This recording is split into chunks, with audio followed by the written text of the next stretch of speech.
दुख न तो किसी वस्तु में है, न सुख किसी वस्तु में है। दूरी जितनी ज्यादा हो उतना सुख, निकटता जितनी हो उतना दुख। ये तो बड़ा जटिल जाल है। जिसको हम पास लाते हैं उससे दुख मिलने लगता है। तो जितना हम सुख मांगते हैं एक तो मिलेगा नहीं, क्योंकि मांगने से कुछ मिल नहीं जाता है। नहीं मिलेगा तो फ्रस्ट्रेशन, विषाद घेर लेगा। मिल जाएगा तो विफलता हाथ लगेगी और रिक्तता घेर लेगी कि व्यर्थ गई मेहनत, कुछ पाया नहीं, दौड़े धूपे श्रम उठाया और जो मिला वो ये है। जो इतना चमकदार मालूम पड़ता था दूर से, जो ढोल बहुत सुहावने मालूम पड़ते थे, वे पास आके साधारण ढोल साबित होते।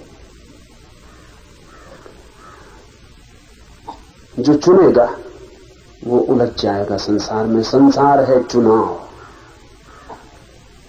मोक्ष है अचुनाव।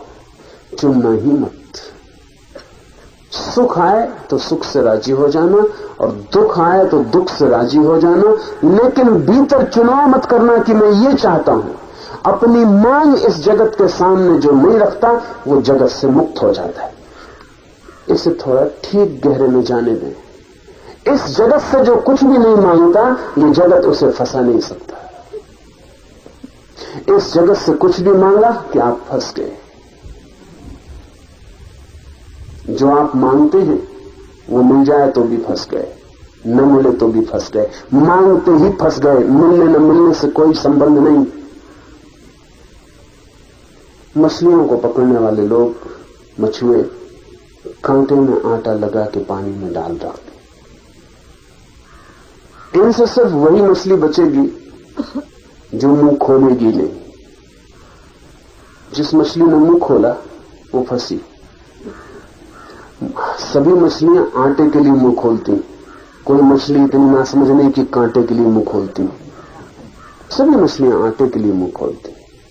मछुआ भी इसलिए कांटे में आटा लगा के डाल के बैठा हुआ। मछली फंसती है आटे के कारण। सभी लोग सुख चाहते हैं और दुख का कांटा सुख में से निकल आता। सभी लोग सम्मान चाहते हैं और सम्मान में से ही अपमान का कांटा निकल आता है। और सभी लोग शांति चाहते हैं और शांति ही अशांति बन जाती। उस मछली का ख्याल करें जो इस आटे और इस कांटे में से चुनाव ही नहीं करती, जो उदासीन इस आटे के पास से तैरती हुई चली जाती। इसको पकड़ना असंभव है। ऐसी मछली की तरह हो जाएं इस जगत में कि जिसका कोई चुनाव नहीं, जो चुनती नहीं, जो मांग नहीं करती। फिर आपके ऊपर कोई बंधन हो नहीं सकता, आप पकड़े नहीं जा सकते। संन्यास्त होने का अर्थ है विकल्प में चुनाव छोड़ देना। इसलिए ध्यान रखना, संन्यास संसार के विपरीत विकल्प नहीं है। और जिन लोगों ने संसार का अर्थ संसार के विपरीत बना रखा है वो संसार में ही उलझे रहेंगे। लोग हैं ऐसे, वो कहते हैं कि संन्यास जो है वो संसार के विपरीत है। हम तो संसार में हैं, हम कैसे सन्यासी हो जाएं? हम तो तब सन्यासी होंगे जब हम संसार छोड़ेंगे। उनका सन्यास भी द्वंद्व है। संसार और सन्यास उनके लिए दो पहलू हैं, विरोधी। वो कहते हैं अगर हम संसार चुनेंगे तो सन्यास कैसे चुने, अगर हम सन्यास चुनेंगे तो हम संसार कैसे चुने। अगर सन्यास का अर्थ द्वंद्व है तो सन्यास का अर्थ ही खो गया। सन्यास का अर्थ ही है निर्द्वंद हो जाना। हम चुनते ही नहीं, जो हो जाता है उसे स्वीकार कर लेते हैं, जो नहीं होता उसकी हम मांग नहीं करते। ऐसी भाव दशा सन्यास है। तब आप कहीं भी सन्यासी हो सकते हैं। तब सन्यास भाव दशा है, तब विकल्प नहीं। ये सूत्र कहता है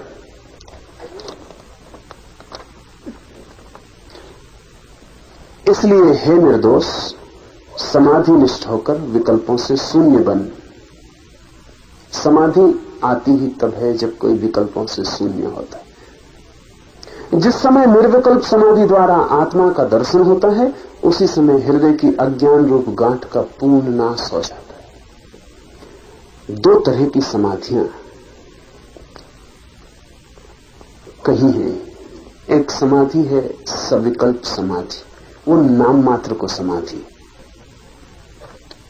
सविकल्प समाधि का अर्थ है कि किसी व्यक्ति ने शांत होना चुन लिया। इसे समझ लें। अक्सर लोग पहले तो यही चुनते हैं, संसार से बहुत पीड़ित हो जाते हैं तो अशांत हो जाते हैं, बेचैन हो जाते हैं, तो जो सोचते हैं ध्यान से शांति मिल जाए। अशांति के विपरीत शांति को चुनते हैं तो ध्यान से शांति मिलनी शुरू होती, लेकिन उस शांति की भी गहरे में अशांति का पहलू छिपा रहता है।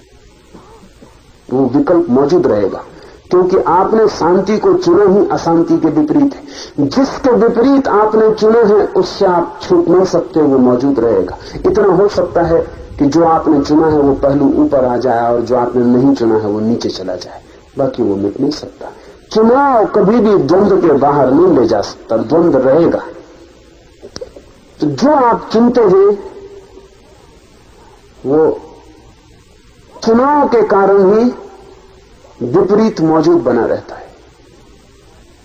तो आप शांत भी हो सकते हैं, लेकिन शांत होना आपका ऊपर ऊपर होगा। शांत होना ऊपर ऊपर होगा, भीतर अशांति छिपी रहेगी और आप सदा डरे रहेंगे कि अशांति कहीं फूट ना आए। बीज अशांति का मौजूद रहेगा और अंकुर का डर रहेगा। इसीलिए तो लोग संसार को छोड़ के भागते हैं, क्योंकि संसार में उन्हें डर लगता है कि भीतर तो छिपी है अशांति, कोई भी उसे जरा उकसा दे तो अभी फूट पड़ेगी। जंगल की तरफ भागता हुआ आदमी आपसे नहीं भाग रहा है, अपने भीतर छिपी हुई अशांति से भाग रहा है। आपसे तो इसलिए भाग रहा है कि आपसे डर लगता है कि आप कहीं भीतर की परत को उघाड़ न दें। जंगल की तरफ भागता हुआ पति पत्नी से नहीं भाग रहा है। वो जो ब्रह्मचर्य उसने ऊपर ऊपर निर्मित कर लिया है, उसके भीतर काम वासना भी छिपी, क्योंकि जिसने ब्रह्मचर्य को समझा काम वासना के विपरीत, वो काम वासना के बीच से मुक्त नहीं हो सकता। जिसने चुना वो विपरीत से बंधा रहेगा। चुनाव का मतलब ही है कि हम किसी के खिलाफ चुने हैं, जिसके खिलाफ हम चुने हैं वो हमारा पीछा करेगा। और जो हमने आयोजन कर लिया है ऊपर ऊपर, उसके गहरे में जिसके विपरीत हमने चुना है वो मौजूद रहेगा, क्योंकि वो हमारा ही हिस्सा है। असल में हमने जिंदगी को दो हिस्सों में बांट दिया, एक को हमने चुन लिया और दूसरे को हमने चुना नहीं, और वो दोनों संयुक्त हैं। जिसको हमने नहीं चुना वो जाएगा कहां? वो हमारे साथ रहेगा। फिर हमें डर लगेगा। लोगों का साथ हो, परिवार हो, दुकान हो, बाजार हो, तो वो जो भीतर छुपा है कोई भी जरा सा इशारा कर दे तो बाहर निकल आते। तो भाग जाओ, ऐसी जगह भाग जाओ जहां कोई भीतर के छुपे का दर्शन न करवा पाए, लेकिन तो भी वो मिटेगा नहीं। हजारों वर्ष कोई हिमालय पर रहे, जिस दिन लौटेगा वापस बाजार में पाएगा 1000 वर्ष बेकार चले गए। वो जो भीतर छिपा है बाजार फिर उसे उकसा देगा, वो फिर बाहर आ जाए। सविकल्प समाधि का अर्थ है कि आपने चुन के अपने को शांत किया है। निर्विकल्प समाधि का अर्थ है कि आपने चुनाव छोड़ दिया है। निर्विकल्प समाधि ही समाधि है, मैं दो हिस्से नहीं करता। सविकल्प समाधि तो समाधि का धोखा है। लेकिन आदमी पहले सविकल्प समाधि की तरफ आता है। संसार से पीड़ित होकर संन्यास को चुनता है, स्वाभाविक है। संसार से पीड़ित होकर संन्यास को चुनता है। ये तो दूसरी बात तो तब घटेगी जब संन्यास से भी पीड़ित हो जाएगा, और तब देखेगा कि संसार भी एक संसार है और संन्यास भी एक संसार है। और जब अनुभव करेगा कि संसार और संन्यास विपरीत की तरह एक ही स्वर के दो हिस्से, उस दिन वास्तविक संन्यास घटित होगा। उस दिन वो चुनेगा ही नहीं, उस दिन वो चुनाव छोड़ देगा। उस दिन वो समझेगा कि चुनाव में ही संसार है, इसलिए अब मैं चुनता नहीं। अब जो हो जाता है उसे स्वीकार कर लेता हूं, जो नहीं होता उसकी अपेक्षा नहीं करता हूं। अब मैं राजी हूं, अस्तित्व जैसा रखे वैसा ही राजी हूं। अब मेरा अपना कोई स्वर नहीं है अस्तित्व के विपरीत। अब दुख आए तो मैं मानता हूं यही होना चाहिए जो हो रहा है। सुख आए तो मैं मानता हूं यही है जो होना चाहिए वही हो रहा है। अब मैं अपने को अलग रख के नहीं कहता कि ऐसा होना चाहिए। अब मेरी कोई अपेक्षा, कोई मांग, कोई दावा नहीं। मैंने दावा छोड़ दिया। जिस दिन कोई दावा छोड़ देता है उस दिन निर्विकल्प समाधि घटित होती। उस दिन फिर आपको इस जगत में कोई बंधन नहीं रह जाता। अगर ये सारा जगत भी जंजीरें बन जाए और आपके अंग अंग पर सारा जगत कस जाए ऑक्टोपस की तरह, तो भी आपको कोई बंधन नहीं होता, क्योंकि आप उसको भी स्वीकार कर लेते कि ठीक है यही है। जब कोई मेरे हाथ में जंजीर डाल दे तो ध्यान रखना, जंजीर डालने वाले की तरफ से जंजीर नहीं हो सकती। मैं उसे जंजीर मानता हूं तभी जंजीर हो सकती है। मेरी मान्यता में निर्भर करेगा सब कुछ। और मैं हाथ बढ़ा देता हूं और कह देता हूं कि जंजीर डाल दो। बड़ा मजा हुआ। रामकृष्ण के जीवन में बड़ी प्यारी घटना है। रामकृष्ण बचपन से ही ईश्वर की तरफ दौड़े हुए चित्त के व्यक्ति थे। मंदिर के सामने से निकलते थे तो फिर उनका घर पहुंचना मुश्किल हो जाता।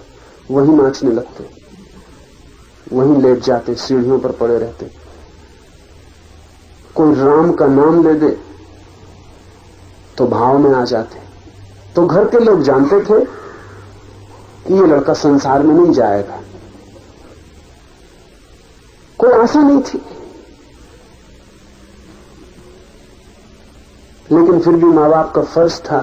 तो जब उम्र हुई तो उन्होंने पूछा कि राम, उनका नाम था गजाधर, शादी करोगे? सोचा था रामकृष्ण इनकार कर देंगे।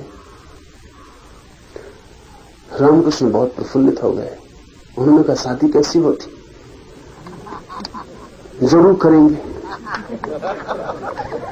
घर के लोगों को भी सदमा हुआ कि सोचा था कि ये सन्यासी वृत्ति का है, शादी नहीं करेगा, ये क्या हुआ? फिर लड़की की तलाश हुई, फिर लड़की खोजी गई। लड़की बहुत छोटी थी, कोई 8-10 साल का अंतर था दोनों की उम्र में। रामकृष्ण लड़की को देखने गए, उनके साथ ही परिवार के और लोग गए। रामकृष्ण की मां ने एक 3 रुपए रामकृष्ण के खीसे में रख दिए कि कोई जरूरत पड़े, खर्च इत्यादि। पास ही गांव था ऐसे। रामकृष्ण सज धज के जैसा सजा धजा दिया पहुंच गए। लड़की बहुत प्यारी थी। रामकृष्ण ने वो 3 रुपए उसके पैर में रख के उसके पैर छू लिए। तो सब मुश्किल में पड़ गए और सबने कहा कि पागल, ये तेरी पत्नी होने वाली,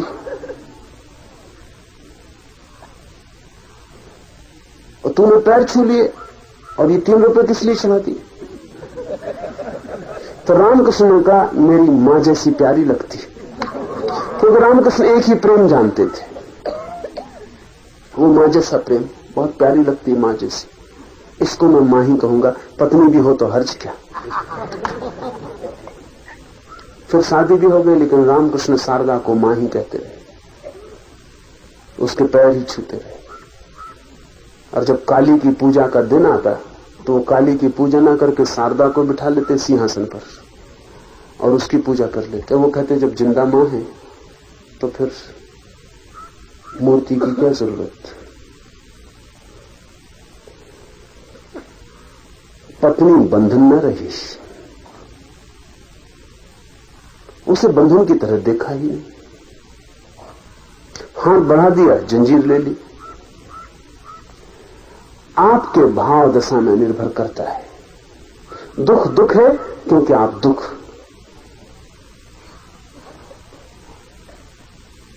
को नहीं चाहते और सुख को चाहते हैं, इसलिए दुख है। दुख इसलिए है कि उसके विपरीत को आप चाहते हैं, नहीं तो क्या दुख है। विपरीत की मांग में छिपा है दुख।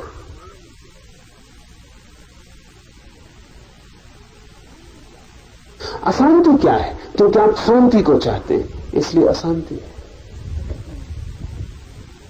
हमारे चुनाव में हमारा संसार है। इस सूत्र कहता है जो चुनाव रहित हो जाता है, जो निर्विकल्प हो जाता है, उसे आत्मा का दर्शन होता है। क्योंकि जो बाहर चुनाव नहीं करता, न चुनता है सुख को न दुख को, न प्रेम को न घृणा को, न संसार को न मोक्ष को, न पदार्थ को न परमात्मा को, जो बाहर चुनता ही नहीं, जिसके सब चुनाव क्षीण हो जाते हैं, वो तत्काल भीतर पहुंच जाता है। क्योंकि चुनाव में ही चेतना अटकती है बाहर। जिसे हम चुनते हैं उसमें हम अटक जाते हैं। जब कोई चुनता ही नहीं तो अटकाव नष्ट हो गया, उसका संबंध किनारे से छूट जाता है, उसका संबंध भीतर की मझधार से जुड़ जाता है, वो भीतर की धारा में लीन हो जाता है। आत्मा का दर्शन होता है उसे जो निर्विकल्प भाव को उपलब्ध होता है, और तब हृदय की अज्ञान रूपी गांठ पूर्णतः नष्ट हो जाती। आत्मा के ऊपर ही आत्मभाव को दृढ़ करके अहंकार आदि के ऊपर वाले आत्मभाव का त्याग करना, घड़ा वस्त्र आदि पदार्थों से जिस प्रकार उदासीन भाव से रहा जाता है, उसी प्रकार अहंकार आदि की तरफ से भी उदासीन भाव से रहना। ये उदासीन शब्द भी समझ लें। उदासीन का मतलब उदास रहना नहीं। उदासीन का मतलब है चुनाव रहित रहना। उदासीन का मतलब है कोई मतलब नहीं, ऐसे रहना, कोई प्रयोजन नहीं, ऐसे रहना। उसका शब्द से खतरा हो गया। उदासीन साधुओं का संप्रदाय है, वो थोक के उदास बने रहते हैं, क्योंकि वो समझते हैं उदास होने में उदासीनता है। उदास से कोई भी संबंध नहीं है। उदासीनता का शब्द भर का संबंध है, भाव का कोई संबंध नहीं। उदासीन का मतलब है कि हमारा कोई चुनाव ही नहीं है, क्या हो रहा है होने दो।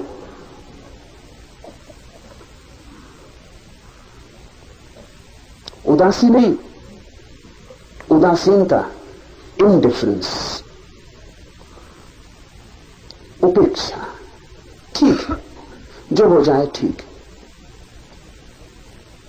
जैसे घर में कोई रहता है, उदाहरण लिया है इस सूत्र में कि घर में वस्त्र हैं, घड़ा है, सामान है, बर्तन है, आप निकलते चले जाते हैं।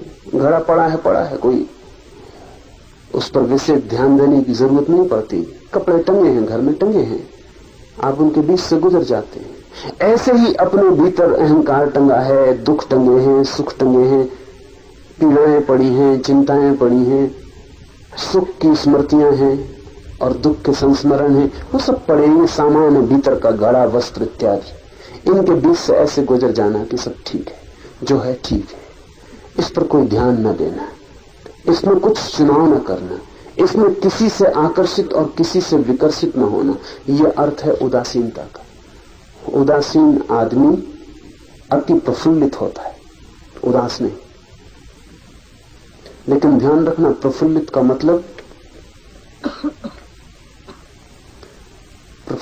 मतलब यह होता है कि अब कोई भी चीज उसे परेशान नहीं करती, इसलिए भीतर का फूल खिलना शुरू हो जाता है। अब कोई चीज उसको हैरान नहीं करती, इसलिए भीतर वो आनंद में रहता है। उदासी थोप ली अगर आपने जबरदस्ती अपने ऊपर, तो आप प्रफुल्लित न हो पाएंगे। उदासीन होना, इसी तरह देखना, प्रयोग करके रास्ते से गुजर रहे हैं, प्रयोग करके देखना कि 5 मिनट बिल्कुल उदासीन होकर गुजरूं रास्ते से, तो कौन सा मकान सुंदर है, कौन सा नहीं है, बराबर है। तो कौन सा आदमी पास से गुजरा, वो अमीर था कि गरीब था, प्रतिष्ठित था कि अप्रतिष्ठित था, नेता था कि चोर था, कोई भी था, कोई प्रयोजन नहीं। तब कोई सुंदर स्त्री गुजरी, कोई सुंदर पुरुष गुजरा, कोई सुंदर कपड़े दिखाई पड़े, कोई प्रयोजन नहीं। 5 मिनट रास्ते से ऐसे गुजरना जैसे रास्ता खाली है और जंगल से गुजर रहे हैं, वहां कुछ है ही नहीं। इसकी कोशिश करके देखना, सिर्फ तटस्थ, तत्काल आप पाएंगे कि रास्ता व्यर्थ हो गया। उसकी सार्थकता आपके भीतर लगाव में थी।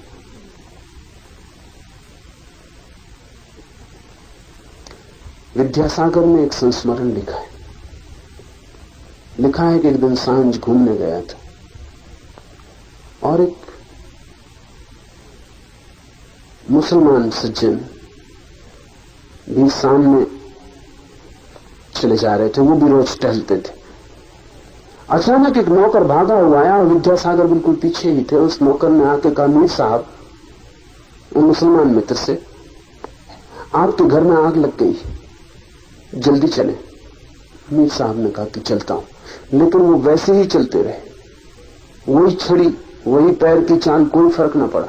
विद्यासागर की चाल तक में फर्क पड़ गया ये सुन के कि मीर साहब के घर में आग लग गई।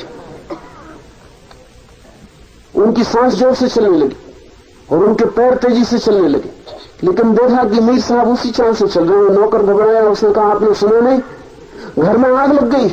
मीर साहब ने कहा, सुन लिया। वैसे ही चलते रहे। तो विद्यासागर ने आगे बढ़ के कहा कि आप क्या कर रहे हैं? नौकर क्या कह रहा है समझे आप? घर में आग लग गई। मीर साहब ने कहा, वो तो ठीक है, लेकिन अब मैं कर भी क्या सकता हूं, घर में आग लग गई। मैं अपनी चाल और क्यों खराब करूं? और एक मौका मिला मुझे, घर में आग लग के भी अगर मैं वैसे ही चल सकता हूं जैसे तब चलता था जब घर में आग नहीं लगी थी, तो उदासीनता का एक मजा आ जाए। लगी घर में आग, ठीक है, मैं वैसे ही चल रहा हूं जैसे तब चल रहा था जब घर में आग नहीं लगी थी। इस चाल में जो जरा सा भी मैं फर्क करूं तो वो फर्क मेरी चेतना में फर्क हो जाता। ठीक है, वो वैसे ही चलते रहे। विद्यासागर ने लिखा है कि मैं और उनका नौकर भाग के पहुंचे कि इनको अपनी चाल संभालने दो। हम बेचैन हो गए, घर बुझाया, आग बुझाने में लगे, रात भर नींद न आई। तो विद्यासागर ने लिखा है कि उस दिन जो देखा मैंने रूप मीर का, मैं समझ गया कि रात वो शांति से सोए होंगे। क्या फर्क पड़ा होगा? जिस आदमी की चाल में फर्क नहीं पड़ा, उसकी नींद में क्या खाक फर्क पड़ने वाला है? उदासीनता का अर्थ है एक तटस्थ वृत्ति, जो हो रहा है ठीक है, स्वीकार है, एक तथाता, उसमें कहीं कोई चुनाव नहीं। घर में आग लग गई, इससे बेचैनी नहीं होती है, समझ लें। घर में आग नहीं लगनी चाहिए थी, ये हमारी जो अपेक्षा है उससे बेचैनी होती। मेरा घर नहीं जलना चाहिए था, ये छिपी अपेक्षा है, पता भी ना हो, अचेतन में छिपी है, मेरा घर नहीं जलना चाहिए था।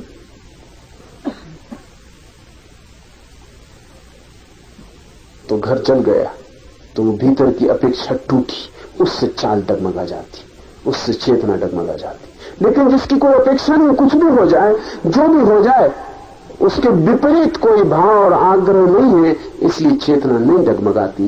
वो चेतना का अकंप होना ही उदासीनता है। ब्रह्मा से लेकर खंभ तक, पत्थर से लेकर परमात्मा तक, सब उपाधियां झूठी हैं। इसलिए एक स्वरूप में रहने वाले पूर्ण आत्मा का ही सर्वत्र दर्शन करना। सब पद झूठे हैं, सब उपाधियां झूठी हैं, सब प्रतिष्ठाएं झूठी हैं, सब बनावटी हैं। चाहे सड़क के किनारे पड़ा हुआ पत्थर हो और चाहे आकाश में हमारा बिठाया हुआ परमात्मा हो, सब व्यर्थ है। एक उसका ही ध्यान रखना जो झूठा नहीं है, एक उस साक्षी भाव में ही लीन रहना।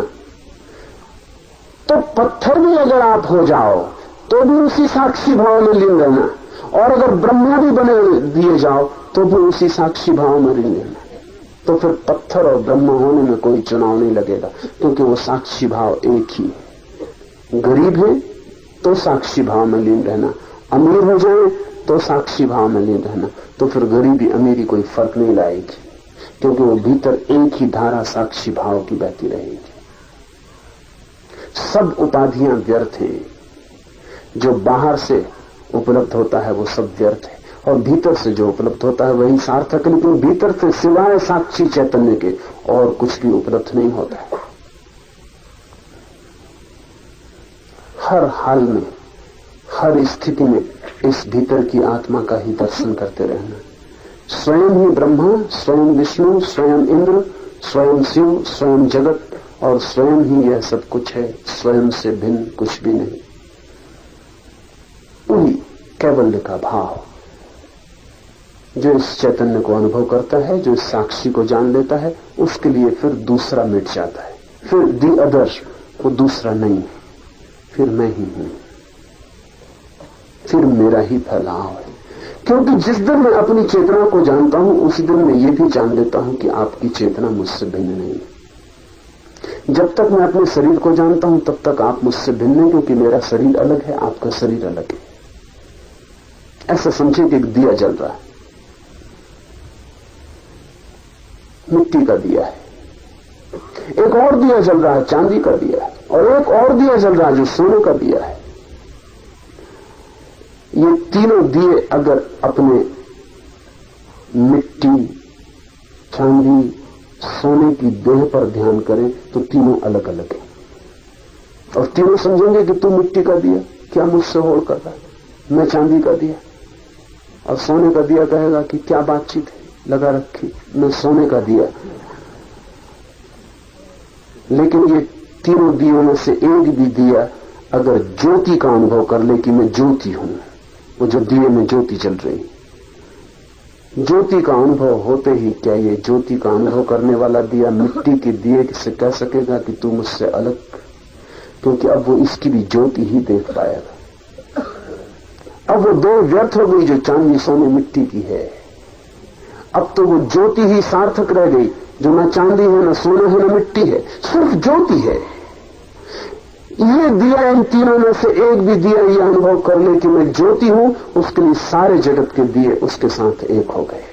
अब जहां भी ज्योति है वही मैं हूं। हम जब तक शरीर को देखते हैं तब तक हम अलग अलग हैं, और जब हम भीतर के साक्षी को देख लेते हैं जो हमारी शाश्वत ज्योति है, तब हम एक और अभिन्न हो जाते हैं। फिर वो जो पक्षी उड़ रहा है वृक्ष के पास, उसके भीतर जो छिपा सा